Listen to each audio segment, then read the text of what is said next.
It's, got it, Mike? Yep. Oh, Kim is actually going to kick us off. Oh, okay. You didn't see my email this morning. I didn't. Clearly he didn't. Oh. Yesterday you were going to do the welcome, remember? I know. Kim said she wanted to do welcome. I never fight her on things like All that. right, I wouldn't either. Kim, do you want to go ahead and welcome everybody? Awesome. Good and happy Monday morning, everybody.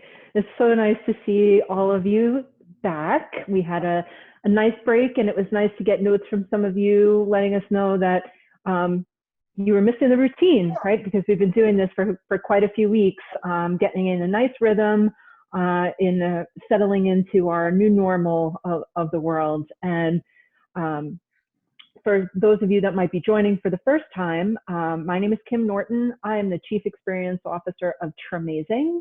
And I'm so happy to be here in collaboration with John and Tom and Michael. And we have a great reboot for this Monday morning. So before we get started, I'm gonna kick it over to you, Tom.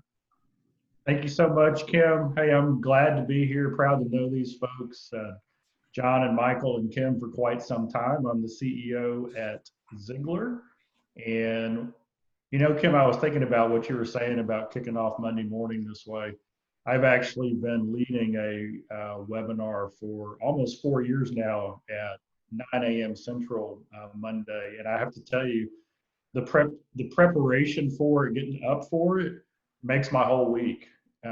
And so for everybody who's watching this, this is a great thing to do, either to come in as a learner or maybe even carry the torch back to your own business and lead some people, just get them excited, get them motivated. So you're in the right place at the right time. So Michael, I'm turning it to you. Hey, thanks. And good morning, everybody. Most of you on the call, looks like know me. Michael Norton, I'm the CEO and founder of Tremazing, former president of the Ziglar organization, and former executive vice president of global accounts for Sandler Training. 20 plus year friend of Tom and 20 plus year friend of John Vanderslice. So we've known each other a very long time, and I get to work alongside my wife. So I'm a very lucky and blessed man. You're a lucky guy. And John. So yeah, good morning. So I'm John Vanderslice. I think I know many of you. I'm president of Strategic Solutions Group, which is a Sandler Performance Center here in New Jersey. So we're really fortunate today to have a great speaker that has an awesome bio that I'm gonna have to cheat and read a little bit here because if not, I'll screw it up. And Rachel's too important for me to mess that up. But one thing I do want to say to everybody is Kim's going to monitor the chat box today. And we want this to be interactive for you. So if you have questions or you have comments, please use the chat box. It's at the bottom. Feel free to put your questions in there. We're going to have some Q&A at the bottom, or at the end rather. But if we have some questions in the middle, feel free to put them in there, and we'll see if we can weave them in. So we do want to make it interactive. And to Tom's point, when we started this, gosh, probably 9-10 weeks ago, the whole idea was to kind of protect everybody's attitude and give people some inspiration and motivation and giving them an opportunity to get the week off to a good, positive start. So that's the idea. And this is for you. Make it your own. And again, don't be afraid to ask those questions. So let me tell you about Rachel Druckenmiller. So Rachel is an award-winning and nationally recognized thought leader, speaker, and change agent with over a decade of experience in the field of workplace well-being and culture. She has guided numerous organizations to earn recognition as top workplaces and healthier employers. She trains leadership teams to be more self-aware, curious, and connected so they can have greater impact and influence on their organization. She was also named the #1 health promotion professional in the United States in 2015. She is one of the founding members of the international nonprofit Global Women for Wellbeing and speaks to women's leaders teams about how to be more confident and courageous. And she is also a founding member of the Baltimore chapter of Hacking HR. a global community of connective, constructively disruptive leaders committed to rethinking HR. There's no way I could have memorized all that. So, Rachel, thank you so much for joining us. We're so happy you're here with us today. And I know we're going to have a lot of questions, but I just wanted to start off with one. You know, part of our topic today is resilience. And I thought about that and I thought, well, you know, resilience probably means a lot of different things to different people. So resilience, this is kind of your field. What is resilience? When we say resilience, what do we mean?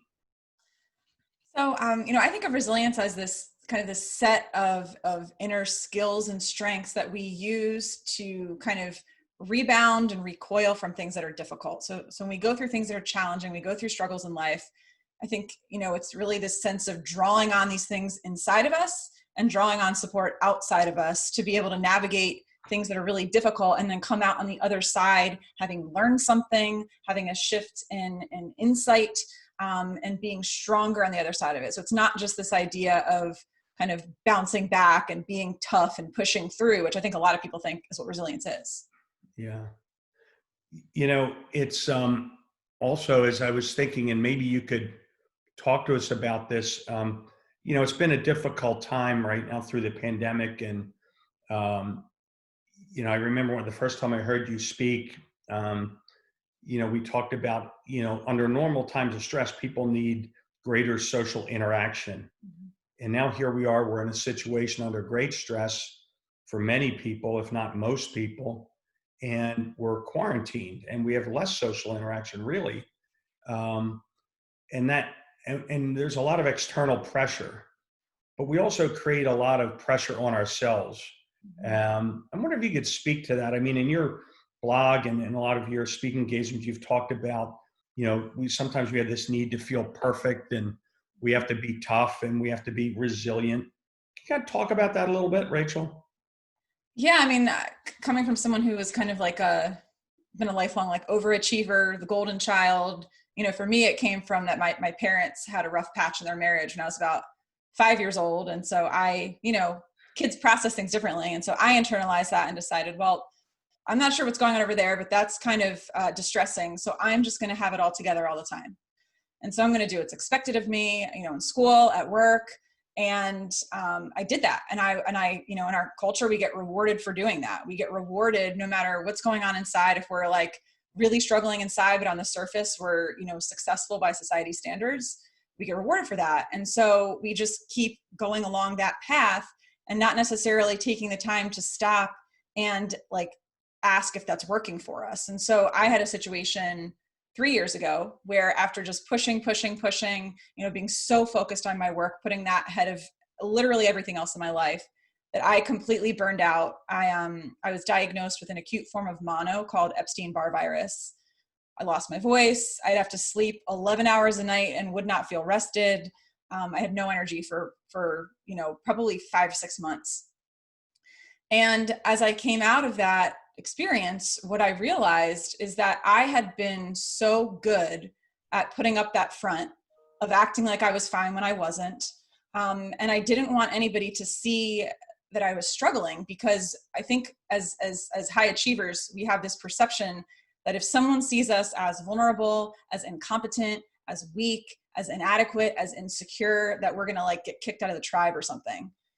And that social rejection to the brain is as painful as like physical pain. So the same region of your brain lights up when you're experiencing social rejection as when you're experiencing physical pain.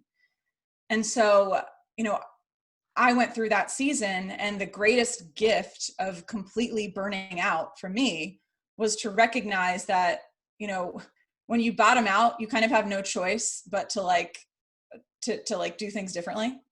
Because I realized how much whatever I was doing wasn't working. And so I started reaching out to people, and I started admitting what was really going on. And what I learned is people didn't reject me. They actually were happy that I finally was showing up as like a full human who didn't always have it all together. So, I started to rely on people. I started to open up to people. I started to ask people for help. At work, I said, I can't keep up at this pace. I need support, which was terrifying for me to like say, I need help and I can't do this all. And with what's going on right now, where everyone's world has been disrupted, right? Our routines have been completely thrown off. There's just this sense of almost like chronic exhaustion that we're experiencing right now because we don't have an endpoint. And so when you have an endpoint, it's easier to keep persisting because you're like, all right, 2 more months, I can tolerate this, but 6 months, 9 months, we don't know. And so I'll share, if it will be helpful, I'd share a couple things. Sure. That might help people navigate this. So one is just to recognize that what we're experiencing right now as like a global community is collective grief and trauma. Like we're going through the grieving process, and the grieving process, starts with denial, which I don't know if anybody else experienced this, but at the start of this, we're like, wait, so we're not allowed to go out to restaurants. We have to wear a mask everywhere. We can't see our friends. Like offices are shutting down. School's not happening. Wait, what's happening? Like what's going on? So we got to denial, started with denial, then maybe we get angry, then we maybe feel a sense of sadness. There's this heaviness about this. And then, maybe we start to bargain and say, well, gosh, if this hadn't happened, then this never would have happened. And then we'd be able to have life as normal, right? And then maybe we get to a spot of feeling some sense of acceptance of like, well, this is what it is right now. And then maybe 2 days later, we get triggered and get back to being angry. So the grieving process is not linear. And I think what a lot of us need right now is just to know that whatever we're experiencing, that irritability, that I've talked to some people that said, I've had a good day because I didn't cry yet today. Because it's just been a lot, And so, I think just recognizing that the reason you're feeling things that you may not be able to really put a finger on why it is that extreme, it's because of the scale of what we're experiencing. So just having compassion for yourself. There's a phrase I like to encourage people to repeat to themselves. And that's, I'm doing the best I can with what I have in this moment. And that's all I can expect of anyone, including me. It's like self-compassion. So we have a tendency to be nicer to other people than we are to ourselves a lot of times. But it's like, the phrase I think Sandler used, head trash, right? That we have all this head trash going on, but to other people, we're much nicer. But inside we're like, oh my gosh, get it together. Like, I can't believe you haven't launched your podcast yet, or why haven't you launched your new business? Or what about that app? Like, we have all this idle time, you're wasting time. And it's not helpful. Like, for some people, just making it through this season is going to be a success. Like, making it through without accomplishing, 10x, wherever you were before this started. I think some people just need to know that that's okay. That you're not a failure, that you're not lazy. That's not what it is at all. And to recognize that everyone's process is different. And this might be a season of rest for you. This might be a season of slowing down for you. This might be a season of reprioritizing your life and your relationships. And so I think so much of it is really just that core of coming back to a question that actually, there's a book that I wanted to mention in case you guys want to learn more about this. There's a book called Resilient by a guy named Rick Hansen, who I've had the chance to learn from directly. He's a expert on resilience, positive neuroscience. And one of the phrases he says is, what would it look like to be for yourself or to be on your own team? So often in these situations in business and life, we don't really stop to think like, what would it look like for me to be for myself in this moment? It might mean shutting my laptop at 9 o'clock or shutting my laptop at 7 o'clock and spending time with my family instead of cranking it out and getting a couple more things done. It might mean taking a full Saturday and not doing any work. It might mean after you snap at your kid who interrupted a conference call you had, that you just say, you know what, I'm doing the best I can. I'm not a bad parent, or I'm not a bad spouse. I think that's what so much of this is just that being kinder to ourselves, because we are all doing the best we can with what the resources and the skills and the emotional capacity and the support available to us at any moment. Yeah. You know, it's interesting. You said something, and I think that's really true. And I mean, it's interesting. Yesterday was a nice day here, and I decided I just wanted to take it easy. And I was really uncomfortable because I just felt like I should be doing something. I felt like it's not good to just be sitting, and it wasn't so easy. And I imagine there's a lot of high performers on this call, and I think in this time, you know, to your point, people say, well, now's a great time. You should be accomplishing more. You should be planning more. You should be doing more. You should be doing all that. And I think it's a great point that it's going to be different for different people. You know, sometimes just getting through the day, the week, the month, hanging in there and hitting the reset button is enough. You know, something else you said, and I wanted to kind of get Tom's thought on this. Talk about everybody's talking about the new normal. And, you know, I think it's just, and Michael talked about this the other day, it's really the new. It's not really because we don't know what the normal is going to be. I mean, Tom, can you talk about that? Because the pressure of wanting to go back to the way things were, get back to normal. Yeah, and remind me, I've got a question for Rachel also, because you know your stuff. So the new normal, one of the things that I've been studying is, you know, who does well in a black swan event. Black swans happen throughout history, whether it's a tsunami or an earthquake or a war or a financial crisis or the pandemic or, you know, kind of what we're going through. And one of the characteristics of somebody who does well in that is they're able to detach and let go of the way things were, right? They look around at everything and they're really good at basically turning the noise off and getting caught in the loop of all the chatter, all the experts, you know, and whether it's a political group or an academic group or whatever. And because they can turn the noise off, they're able to receive input from different sources that inform them on, hey, this is what I need to do now. And so as we look at today, gosh, it's wonderful to think it's all going to go back to the way it was.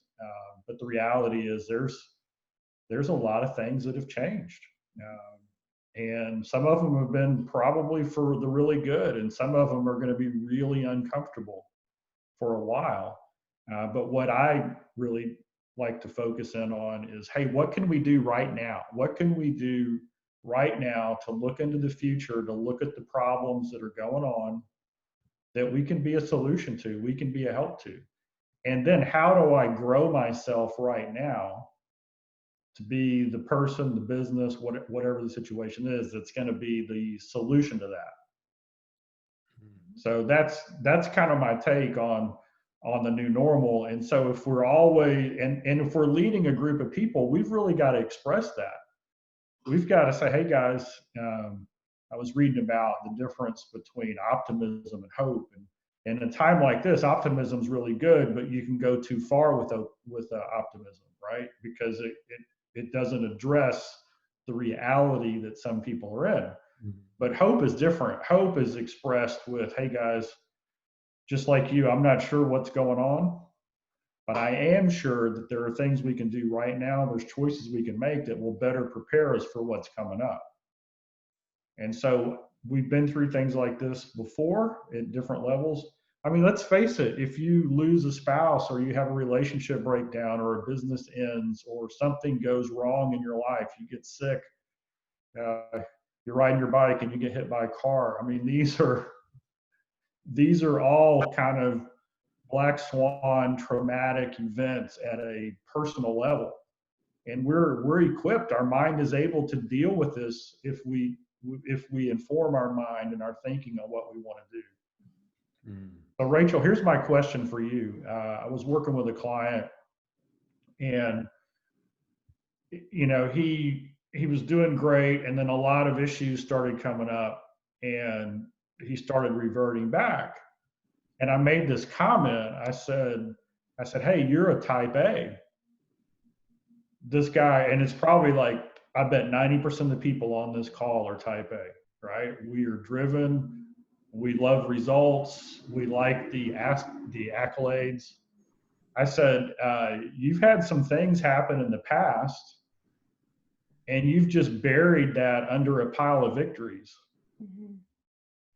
And so, Rachel, that's the question I have for you. People who look really good on the outside, who've got their life all tidy, and a lot of them have an unbelievable wound or scar or something in their past that they had to overcome. And they've done a really good job of doing that, but they haven't really basically accepted it, forgiven themselves, and understood that it wasn't, they didn't choose it, right? And so and it's funny, you have to forgive yourself on something you didn't choose, but a lot of times you do, because you take responsibility that's not yours. Yeah. So in your study, how would you advise somebody, because that's happening right now, is because of the extra stress and pressure that we're under, some of these old things are bubbling up. And so we're dealing with this huge new thing and the old thing. So how can we be resilient and deal with that? Mm-hmm. Yeah, it's a good question. I mean, I think a couple things come to mind. I mean, one, it's funny, my background's in psychology, my undergraduate degree is in psychology. And I don't think I saw a therapist until I was like 28 years old, despite different things I'd, been through. So I think one thing, and there still is a lot of stigma around it. So one thing, I think therapy is a really great outlet for that, because that person, has only your interests in mind. They're not there to embarrass you or to shame you or to make you feel exposed and kind of outed in that way. So I think first and foremost, finding a really good therapist. And right now, a lot of therapists are doing, like telehealth. And so you can contact somebody that way.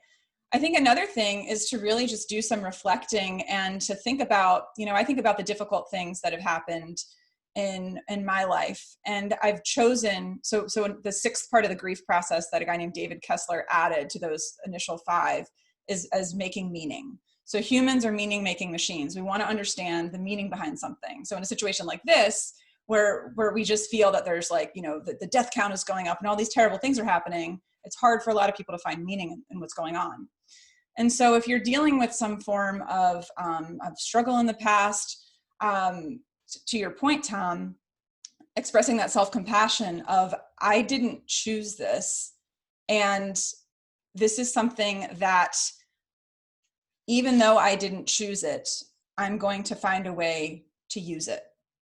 So there's an activity I encourage people to do. It's like a journaling prompt. So I'm a big fan of journaling. There's different things that happen in your brain when you're physically writing something out versus typing it. And it's called One Door Closes, Another Opens. And so I encourage people to think about as many situations as they can, starting with one, of a situation in your life where there was a door that closed. So it might have been the loss of normal as a result of whatever that experience was. So what was the door that closed? And then what was the door that opened on the other side of it? So for instance, I think about growing up and how I didn't feel like I could be open and honest with people about what I was struggling with. And I struggled a lot with loneliness and social rejection and not feeling like I fit in or belonged, and among my peer groups. And so I decided, well, I'm just going to be really smart and I'm going to win at school. And I did. And I won at school and I got lots of awards and accolades. And then I started winning at work and I got awards and accolades, but I still was lonely. And so for me, as I, think about going through that process, experiencing the pain of loneliness has helped me to be more compassionate toward people now who feel a sense that they don't belong. And so I can look at that and say, like, gosh, I wish my parents, hadn't had that separation. I wish it hadn't affected me that way. And I wish people had been nicer to me in school. I can sit there and look at the thing that was the pain point and say, I wish that never was. Or the burnout or the mono or the exhaustion or whatever the pain was. I can look at that. As you guys know, we had a call yesterday. I got hit by a truck when I was out running a month ago. And I have a fracture in my back right now. I wish that never happened. right? So part of it is we can look at the pain and we can have this experience of, I wish I'd gotten through my life without having to have that pain. But the reality is that did happen. And I can choose to, one, as you mentioned, forgive myself. And then secondly, say, all right, now how am I going to use that? So every time I've been through something difficult, I've chosen to make meaning of it. And so I look at what happened with the car accident and I say, I wish that didn't happen, right? And how am I going to use that for good? How am I going to use that to encourage people when they feel like they're knocked down and they feel like they were already knocked down because we're in the midst of a global pandemic and a shutdown? How can I use that to then encourage and inspire and move somebody else? And, you know, there's a book I would really recommend. I'm a huge fan of Brene Brown, and there's I'm looking at my bookshelf. It's called, here, let me grab it. It's called, I Thought It Was Just Me, But It Isn't. And it's a book about shame. And so a lot of what happens when we're having that sense of trauma or we're having some type of pain point in our lives, there's a tremendous amount of shame that heaps on top of that. And that the shame prevents us from talking about it. Because again, we think that we will become unworthy of acceptance. At the core of a human being is just, we want to feel loved. Like that is our most fundamental need as a human being. And anything that threatens like basically our survival in terms of how our brain experiences it. And so I would encourage, I mean, like I said, really great book. Anything Brene Brown writes is awesome. Dare to Lead. I mean, she has tons of tremendous writings, but I Thought It Was Just Me, But It Isn't was one of the first books I read about 7 years ago that helped me start to kind of shift my mindset around that. So, and then I would pick maybe one person in your life. I would encourage that person to pick one person in your life that feels safe. When I say safe, I mean like psychologically safe, where you feel like if I open up to this person, they've demonstrated in the past, perhaps by being vulnerable to me, that this is something that I can approach with them. And pick that one person and even acknowledge how scared you are to talk about it and say, I've not shared this with somebody else before, but I can't carry this alone. And so if you're open to it, I would like to share this with you. And I just would like you to listen. I don't really need a problem solving. I would just really appreciate you listening as I share this, because this is probably going to be hard for me to do. And, you know, in our society, I think that's particularly difficult for men because men are not given permission to do that, which I think is really, really unfortunate. But I think it is such a part of the healing process, right? When we're in that place of not sharing, we're in a place of darkness. And the more we share with people, the less weighty it feels, because as we share it, not necessarily with the world, but as we share it with trusted people, we begin to shed light on it and we begin to normalize it and to recognize that we're not the only one dealing with it. And we just want to know that we're not alone. And so I don't know, those are just on the spot thinking about, you know, in response to your question, those are a couple things I would suggest. And then also just connecting to a sense of spirituality, whatever that means for that person. That's been very helpful for me. My faith has been very helpful for me in helping me navigate really difficult situations and again, make meaning of them and be in community with people that just love me really well. And I had to let them love me because I resisted it for a while. I didn't think I was really worthy of people fussing over me or people going above and beyond for me. I felt like I had to earn my love through achievement. And if I wasn't achieving, I didn't really know what my value was. And I think a lot of people feel that way. And it's a really hard place to be, to feel like acceptance and love are on the other side of achievement. Mm.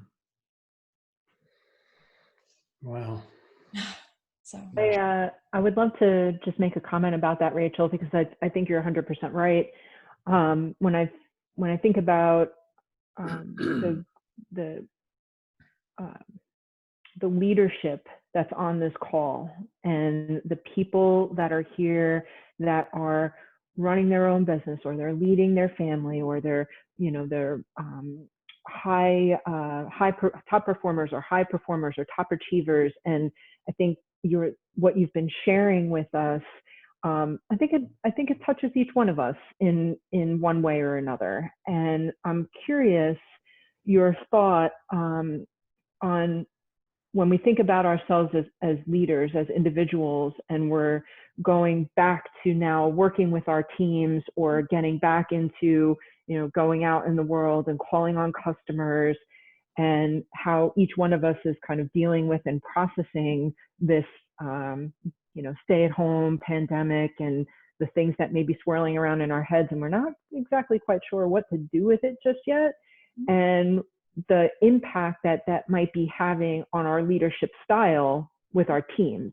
So is our team going to be seeing the same leader, or are we, kind of changed as leaders?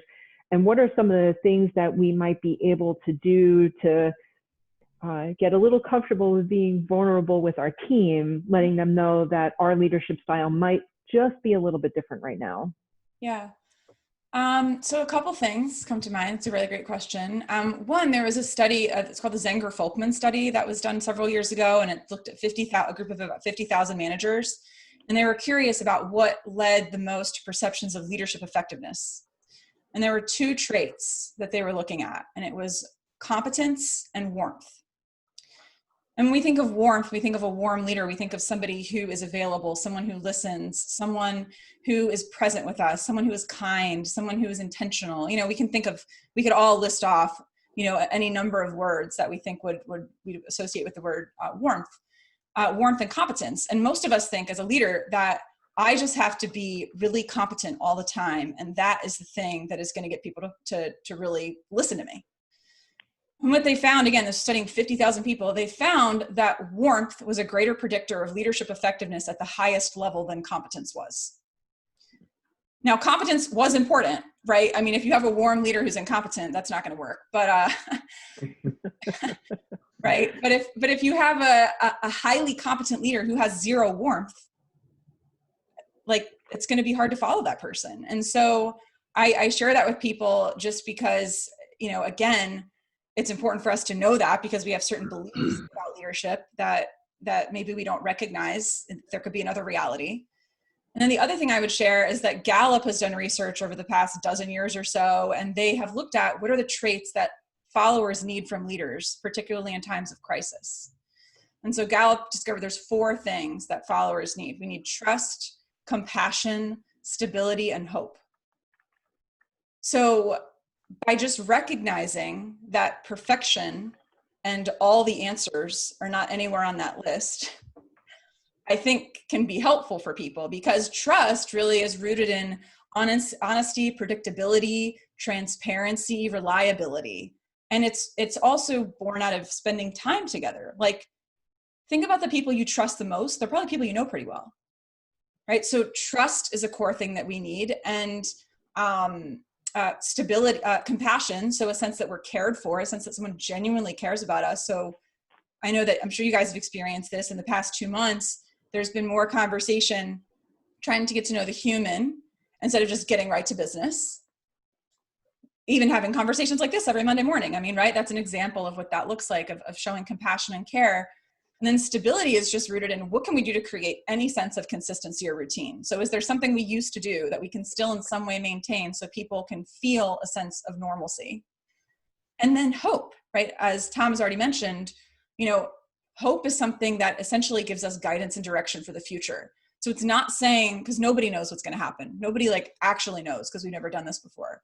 But to say, even what's giving you hope personally in that moment, or to share something positive that's happened, I encourage people to share bright spots. I encourage people on a daily basis, and I have been doing this for 2 months, to write down at the end of your day, what are 3, 5, 10 bright spots from your day, small wins. They could be personal, they could be professional, that give you a sense of accomplishment and that help to rewire your brain to be intentionally focusing on what is good, and instead of being so overwhelmed by the negative all the time. So those are a couple things that I would suggest. And then we also build trust by through feedback. So having a couple trusted people that work with you, if you're a leader of a team, for instance, or someone on your team that's maybe at a higher level, and say, I've been disrupted by this as much as anybody else. And so I notice that when I'm in a state of being really stressed, I tend to do XYZ. I would love to have a check-in with you on a weekly basis. And I would love for you to just like take note of, document when you see me doing these things, not to, be a slap on the wrist, but to be a sense of accountability, because I do want to show up intentionally. And I do want to show up as the best version of I can in this moment, but I'm struggling too. And so it would really help me to just know if there's anything that I'm doing that isn't working, so that I can then acknowledge it at the next meeting. So I don't know, those are a couple things is that helpful? Yeah, I think it's really helpful. Sorry, Michael, go ahead. No, it's really, really helpful. And I actually just dropped that in the chat, not to miss that one about capturing your bright spots and, what we're grateful for. I think that's really, really important. But as you think about this, as you think about not just in a work environment, where you gave the traits of the leader and the followers, what about at home? We have a lot of people on the call and who aren't on the call who have been working from home, their spouse is working from home. They've been with each other now for 70 days and there's a breakdown, and, it was kind of cool to be intimate and locked in together for a while, but now it's like, hey, you're getting on my nerves a little bit. Right? What kind of guidance would you give people who are, working at home and need a little space? Mm-hmm. So communication. Yeah. So one of the greatest things, I'd say greatest gifts that we can give another person is our full attention. And so, there's a process I'll share that's been helpful that my husband and I have learned about how to communicate effectively, how to create safety. So much of what allows us to connect effectively in any relationship, but particularly in intimate relationships, is that sense of safety, that sense that this person is on my team, that sense that this person cares about me, that I matter to this person, that this person, is concerned about my well-being. All of those things are important. And what can happen right now is there's like kind of an influx of negativity because we're around each other all the time, right? And so if work was an escape from whatever wasn't working at home, now it's like in your face in a way it's never been before. And so a couple things come to mind. So one, there's a book. I read a lot, so I know all you guys do too. Right? Leaders are readers, right? So there's a book called The 7 Principles for Making Marriage Work. That is a really excellent book. My husband and I have gone through it. We've gone through training. It's by John and Julie Gottman. They are like 2 of the most renowned marriage therapists in the world. And so there's some activities in that book that are really helpful. But I'd say, more than anything, of mirroring. So there's a process of listening called dialoguing that comes out of imago therapy, which was really originated by Harville Hendricks and his wife, Helen LaKelly Hunt. And my husband and I have also gone through trainings and retreats with them. And so have my parents. It was the thing that saved my parents' marriage, actually. And so there's a process called dialogue, and it includes 3 parts: mirroring, validating, and empathizing. And so often when we're in a state of stress, what we tend to do is we tend to like shut down our listening, right? And so we just have competing monologues essentially, which is not very productive. So if someone is expressing, let's say if your spouse is, your significant other is expressing some type of frustration, the tendency might be to respond non-empathetically, which would look like judging them and saying, oh, you can't believe you think that, or dominating, here's what you should do, or being dismissive, like, can't you see that I'm so busy right now, I don't really care about that. Like, all those are forms of non-empathetic listening that completely shut down the other person, and they threaten safety. And when safety is threatened, connection can't happen. So the process looks like mirroring. So what mirroring is let's say your spouse is saying, oh my gosh, I'm so frustrated with this thing that I have to do with work, I just can't get it all done. And then your response could be something like, yeah, so it sounds like you're just feeling really frustrated with what's going on with work, and you just feel like you can't get it all done. Like, is there more about that? So tell me more is probably one of the most helpful phrases that you can use in a relationship to get someone to open up. So tell me more, is there more about that? Because usually we're like, are you done yet? Right? Or anything else. We do this with kids too, right? Is there anything else you've done? Like, I'm over this. which is basically shut down language. So, mirror back what you heard them say and say, is there more about that? So when you approach somebody with curiosity, that makes them more likely to open up and share more. And they say, yeah, I just don't know how long I can take this. Like, this has been going on for so long. I just don't know how long I can keep doing this. And then let them share, tell me more until you get to the point where they feel like they've shared what they need to share. And then you validate what they say. And so like, it makes sense that you'd be feeling like that. Like, yeah, this is really hard. So just as you would show yourself that self-compassion and say, when you're beating yourself up, to say, yeah, it makes sense that you'd be really having a hard time with this because it's a really hard time. That you would offer that same word of encouragement and validation to your partner. Because we know that the greatest need, this is from Stephen Covey, the greatest need of a human being next to physical survival is psychological survival. So we need to be affirmed, validated, understood, and appreciated. And so if you're offering that to your partner, if you're offering that validation of you make sense, because when we're really stressed and frazzled and flipping out and frantic, we don't feel like we make sense. We feel like we're crazy. And so if someone else validates and says, no, it makes sense that you'd be feeling that way. And maybe I'd imagine that this would be really difficult for you, or I imagine this would be a really scary time because you're so used to being on top of it. I would imagine that you would be feeling is expressing empathy. You're putting yourself in their shoes. And then honestly, one of the most helpful things that a couple can do to close out that process, and to just use randomly at any other time if you want to create intimacy, connection, closeness, trust, is to hug. So at about the 20-second mark, oxytocin release surges when you're hugging. Most of us hug for like 2 seconds. So hugging for 20 seconds multiple times a day. There's an article I was reading that was recommending like every 2 hours, which may or may not be possible, but to hug for at least 20 seconds, because oxytocin is the hormone that triggers, trust, closeness, love, intimacy. It's a bonding hormone, right? So it helps us bond. And that can be really helpful. And when my husband and I went through these trainings, when you get to the end of the mirror, validate, empathize, you hug for a minute, which feels like forever. But it is amazing how, I don't know if you guys have ever been in like in a really, an extended hug like that what often happens is your breathing starts to synchronize. And at least one person will just kind of have this feeling, almost like this sigh of just like releasing, of letting down. And it can be vulnerable to do this, but it's one of the best ways, again, assuming the person hasn't been exposed and like, disclaimer. But this can be one of the best ways to foster a sense of connectedness when you're feeling really disconnected. And then I'd say one more thing. Other thing I would say is I would encourage people to make what's called a list of caring behaviors. So writing down a list of, I feel cared about when, or I've felt cared about when you do X, Y, Z. And then each of you make a list of those things and then share that with the other. Because so much of what happens in relationships is we expect our partner to be a mind reader.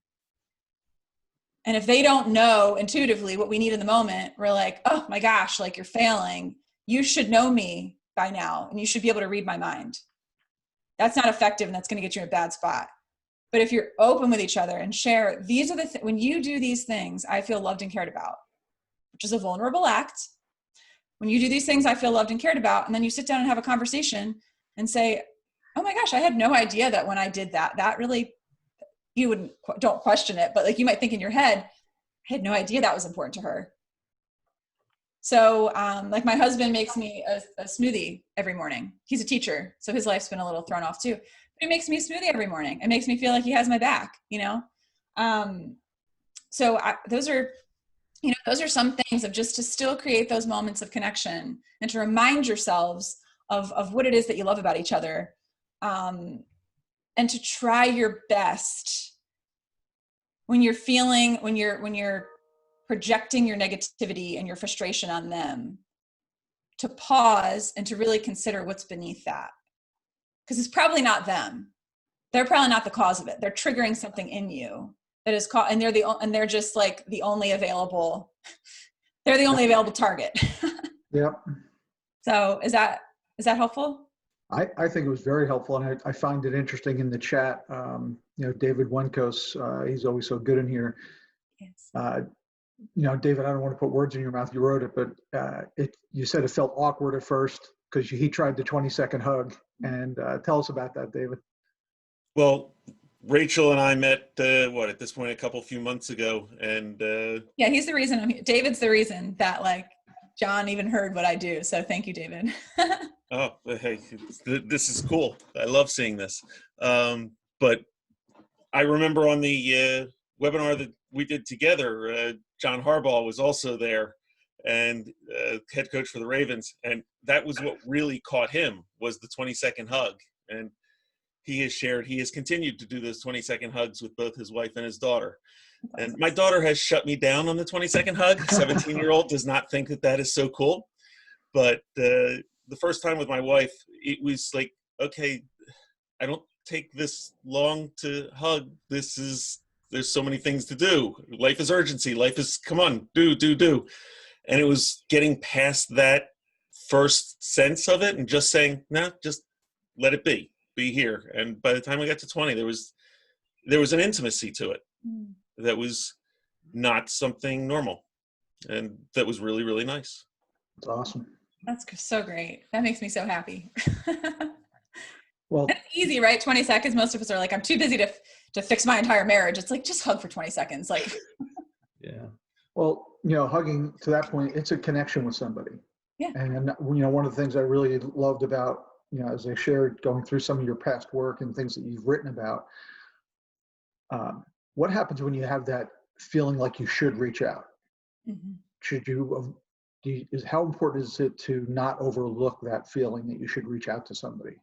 Yeah, all of us have situations where someone pops into our mind and it's seemingly random, right? I would imagine everyone on the call can think of a time where someone has come to mind for you. Maybe you haven't talked to them in 5 years and you're like, well, that's weird.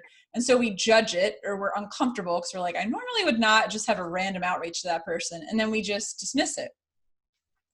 But I heard a story of a guy, a fellow speaker, who was working with an organization and he's doing some work with the executive team. And he was at this event and was sitting next to the CFO for part of the event. And a couple of weeks into quarantine, the CEO of the company called him and was just really distraught because he had found out that the CFO had committed suicide the week prior because of the fear of losing his job and the fear of the impact that quarantine and COVID was going to have on his livelihood. And the CEO said to my friend, he came to my mind the day before it happened and I didn't reach out. And so he, I don't believe that's his fault. I don't want to by any means confuse that it's no one's fault when someone does that. Someone makes that choice, but he's going to probably feel a sense of guilt for a while. Which I, again, I hope that he's relieved from it at some point soon. But when someone comes to mind for you, it's not up for you to judge why they've come to mind or to question it. But it is up to you, I believe, to, don't hesitate, initiate.